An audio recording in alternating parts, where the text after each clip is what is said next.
Salut tout le monde et bienvenue sur cette deuxième vidéo sur la série consacrée à l'appauvrissement d'Haïti par les Européens. Dans la première vidéo, on avait parlé de la colonisation par les Espagnols de l'île et surtout par l'impact de la mise en place du système esclavagiste sur cette même île d'Hispaniola. On en était rendu au milieu du XVIe siècle, à une époque où la population africaine commençait tout juste à arriver sur l'île, mais avait déjà remplacé les populations qui étaient originaires de ces mêmes îles d'Hispaniola qui avaient disparu.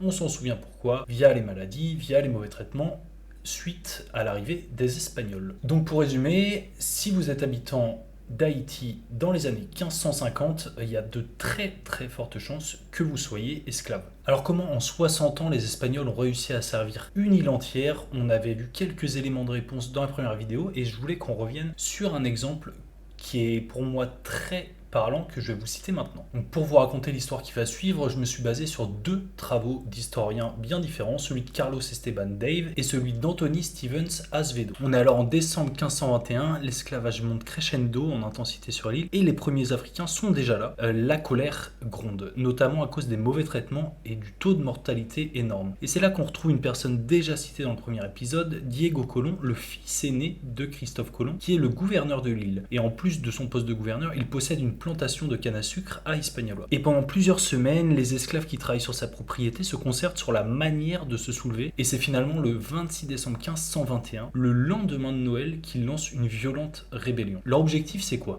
C'est supprimer la présence des colons sur l'île, prendre le contrôle d'Hispaniola et créer un nouvel état où les esclaves seraient libres. Sauf que le problème, c'est que très rapidement, il y a une résistance de la part des Espagnols qui se met en place, et la révolte est écrasée dans le sang le 6 janvier 1522 et s'ensuit une création d'une série de lois qui se veut extrêmement répressive. Dans ces lois, on retrouve une privation de la liberté de mouvement, un accès aux armes très limité et la légalisation de la torture et des exécutions en cas de fuite ou de rébellion des esclaves. Ces lois mettent aussi en place la légalisation du mariage entre esclaves pour permettre la création de futures générations qui viendront remplacer les esclaves qui travaillent à cette époque-là, etc., etc. Et ces lois resteront en vigueur jusqu'en 1685 avec leur remplacement par le fameux Code noir, à un moment où l'île sera française et deviendra française. Donc pendant plus de 300 ans, les populations d'esclaves de l'île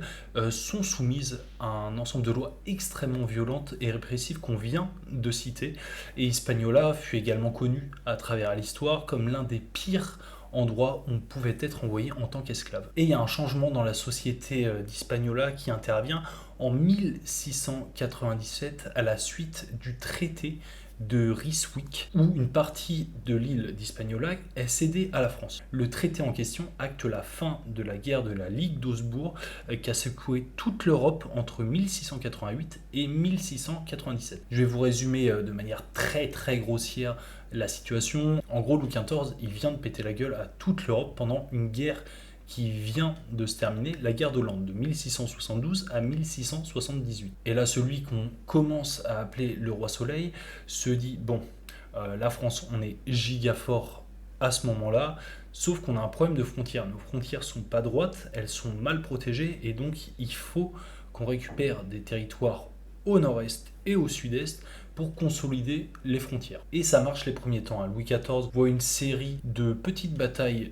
se solder par des victoires et il gagne du terrain, ce qui permet tout simplement de protéger son royaume. Mais à un moment, les États d'Europe commencent à trouver Louis XIV beaucoup trop ambitieux et on retrouve la formation d'une coalition qui comporte l'Angleterre, l'Écosse, les Espagnols, la Savoie, l'Autriche et divers duchés de Bavière.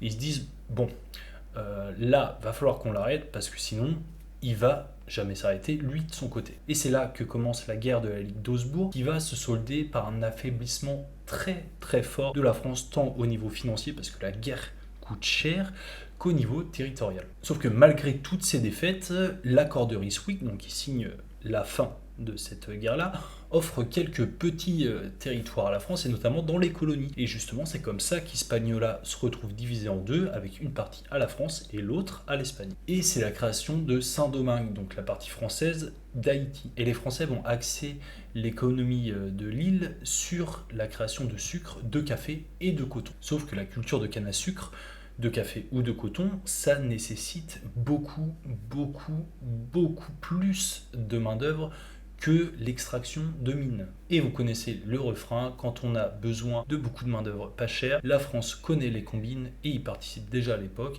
Elle fait appel au commerce triangulaire et donc fait venir beaucoup de populations africaines sur l'île. Et tenez-vous bien, entre 1730 et 1789, la France et l'Espagne déportent ensemble environ 700 000 Africains. Et si on cumule ça sur la période de 1676 à 1804, date de l'indépendance d'Haïti qu'on verra juste après, ce sont au total 864 300 Africains qui sont déportés à Saint-Domingue. Et petit point précision, la partie de l'île côté espagnol reviendra finalement à la France en 1795 avec le traité de Bâle, mais on va pas s'y attarder sur celui-là. Bref, si ça vous intéresse de creuser ces données sur les déportations des populations, je vous invite à jeter un coup d'œil au travail de David Eltis et David Richardson qui s'appelle The Transatlantic Slave Trade Database. C'est un projet complet où en fait on voit toutes les données année par année des bateaux qui sont partis d'Europe puis sont allés chercher des populations d'esclaves en Afrique pour les transporter sur le continent américain. C'est fabuleux, vous pouvez arrêter à chaque moment de la frise pour cliquer sur un bateau en particulier pour voir son histoire, son chargement et le nombre du taux de mortalité qu'il y a eu sur les personnes qui étaient déportées. Et donc là on se pose une question, comment vivent les esclaves du côté de la partie française par rapport à ceux de la partie espagnole qu'on avait étudié notamment au XVIe siècle. Il faut savoir que c'est la même chose que dans la première vidéo, c'est assez compliqué de trouver un témoignage vraiment précis de comment vivaient les esclaves à l'époque, tout simplement pourquoi ? Parce que la plupart des personnes de l'époque, et notamment de la métropole, s'en foutaient un peu du sort des esclaves. Ça les arrangeait bien qu'il y ait ce système-là, parce que les denrées étaient forcément disponibles, que la main-d'œuvre coûtait pas cher et que ça enrichissait beaucoup de personnes. Bref, je vous ai quand même retrouvé une source complète sur la question. Il s'agit du bouquin Voyage aux îles françaises de l'Amérique, rédigé par le père Labat. Donc c'est qui ce père Labat ? C'est un prêtre dominicain qui a occupé de 1694 à 1705 la fonction de directeur gérant du fonds Saint-Jacques, donc une propriété sucrière en Martinique. Et ce qui est intéressant, c'est que le père Labat, bien qu'il était en Martinique, s'est beaucoup déplacé dans les Antilles françaises et a consacré tout un livre à ce qu'il voyait.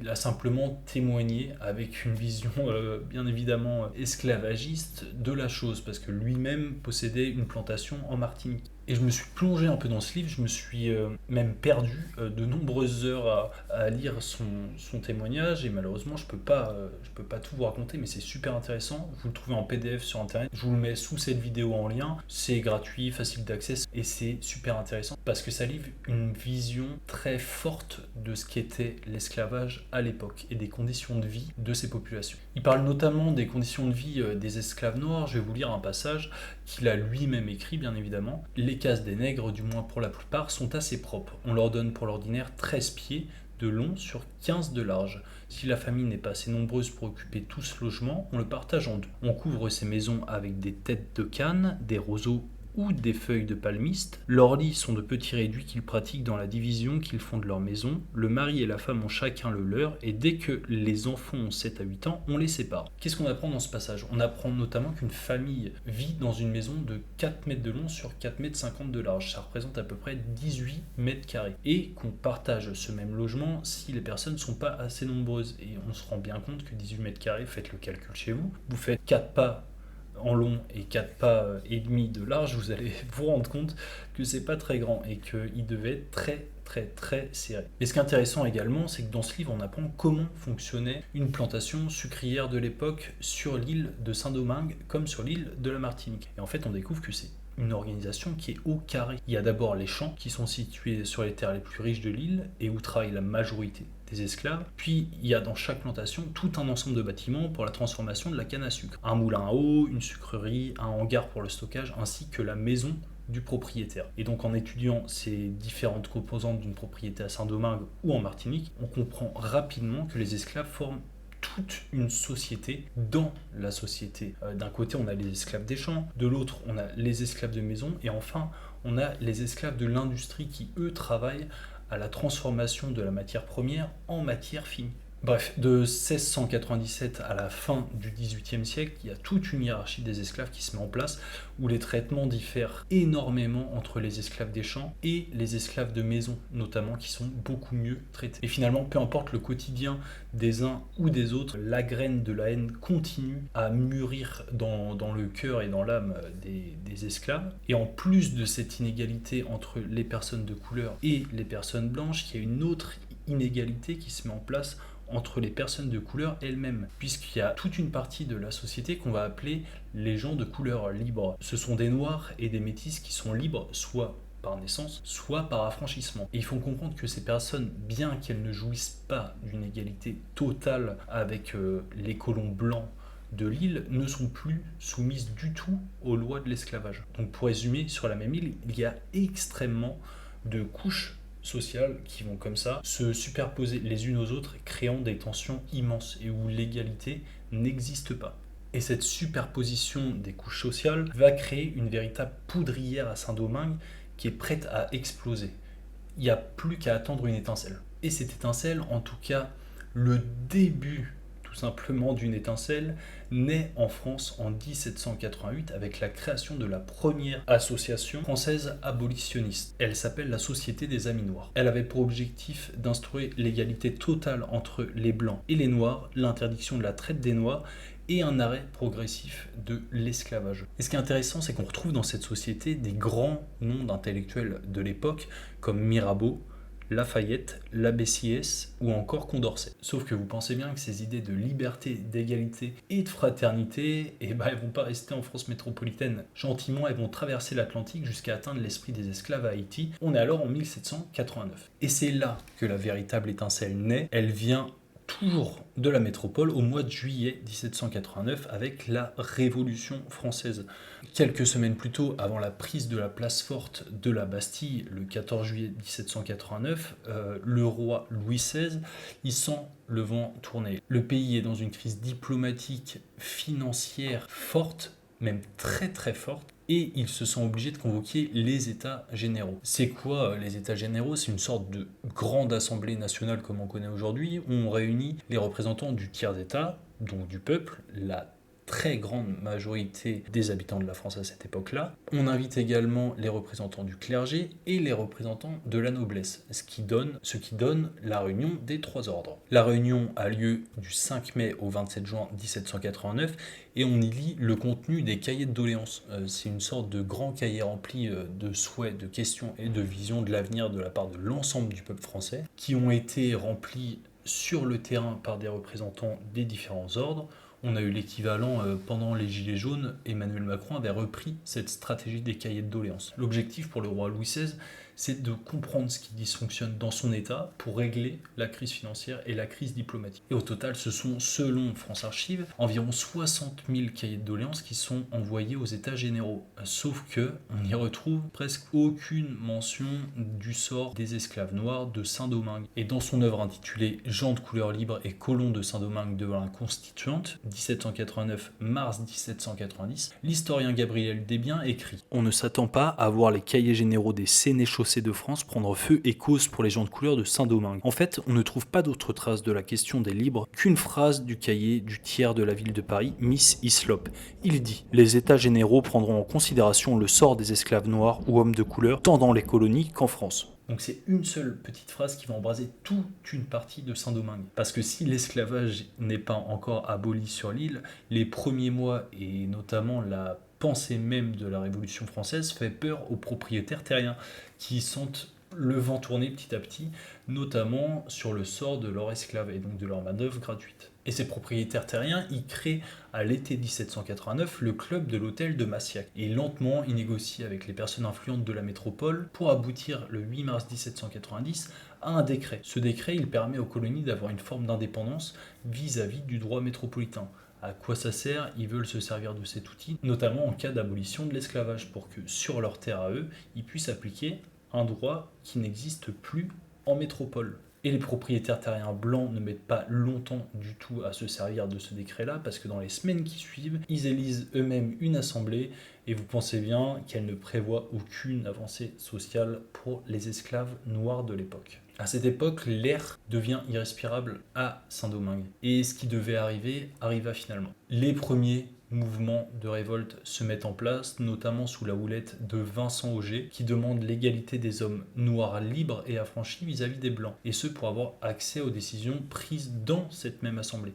Lui ne demande pas la liberté des esclaves, en tout cas pas pour le moment. Sauf qu'on refuse à Vincent Auger ce droit d'être représenté à l'Assemblée et ce droit aux libres de couleur d'être représenté à cette Assemblée à Saint-Domingue. Et cette date marque la fin de l'espoir pour les libres de couleur d'être un jour l'égal des blancs. Et c'est à ce moment-là qu'ils se rapprochent des populations d'esclaves qui, eux, demandent l'abolition de l'esclavage. Et le mouvement va prendre une tournure beaucoup plus violente. On est alors le 14 août 1791 à Bois-Caïman, au nord-ouest de l'île de Saint-Domingue. Il est tard et un grand groupe d'esclaves se retrouve sur une plantation. C'était courant à cette époque d'avoir ce genre de réunion. Les esclaves pouvaient goûter à un semblant de liberté à travers des messes, des soirées dansantes ou bien tout juste discuter ensemble. Sauf que ce soir du 14 août 1791, c'est pour une cérémonie religieuse qu'ils se réunissent. Et tout semble se dérouler d'une manière plutôt normale jusqu'à ce que Duty Boukman, l'organisateur du rendez-vous, décide de sacrifier un cochon noir. Les personnes sur place commencent à boire le sang de l'animal en se faisant passer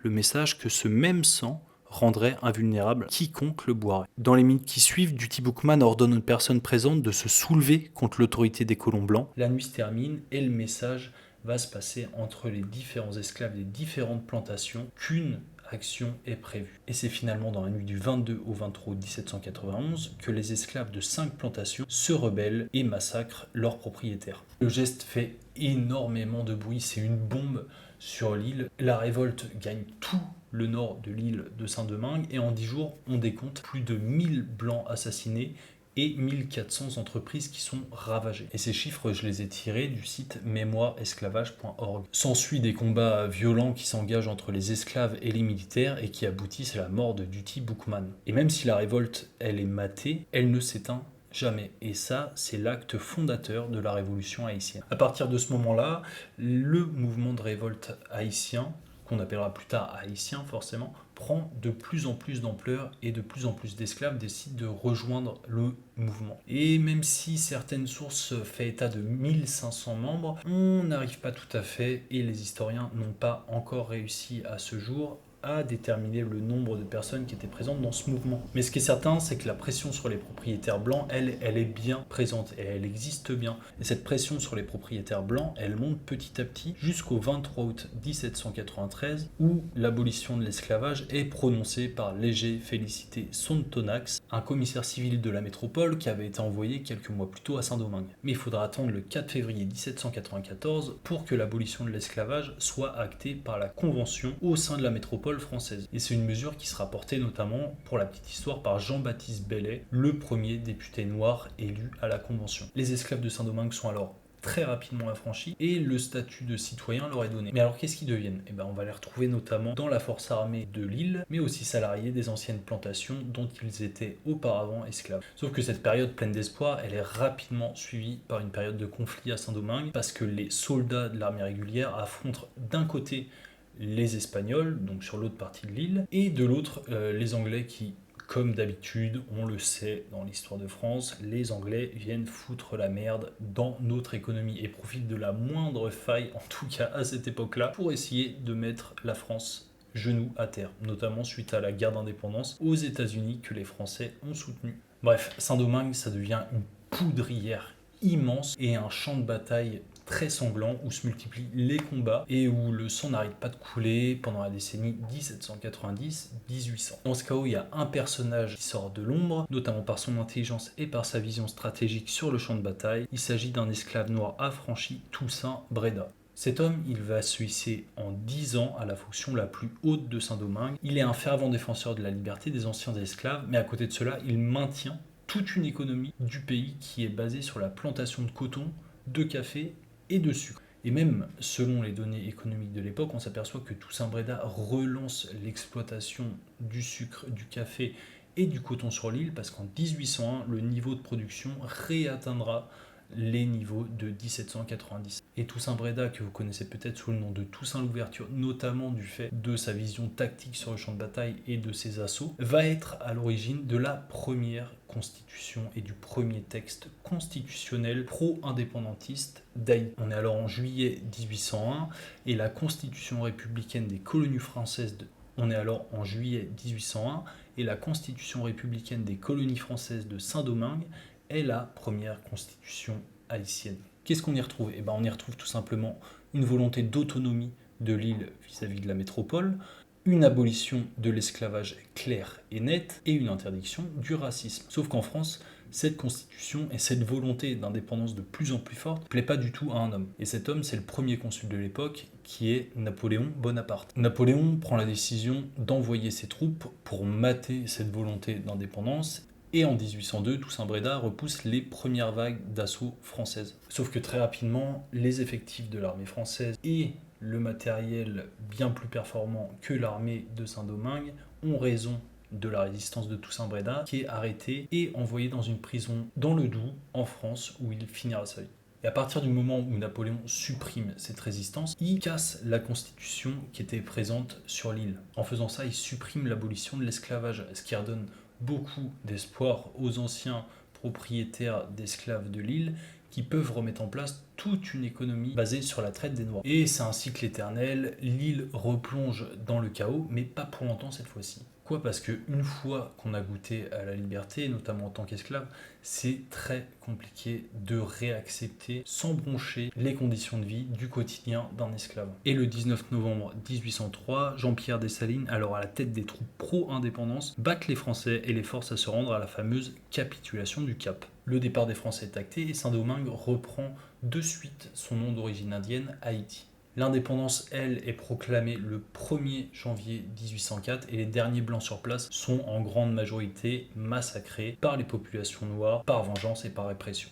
À ce moment-là, Haïti devient le premier État noir libre du continent américain et la première république noire libre du monde. Et là, j'ai envie de citer un historien, une personne que je suis beaucoup, Patrick Boucheron, qui explique. Les rebelles noirs de Saint-Domingue vont se rêver les vengeurs du Nouveau Monde. Et ce qu'ils ont à venger, en somme, c'est un triple affront.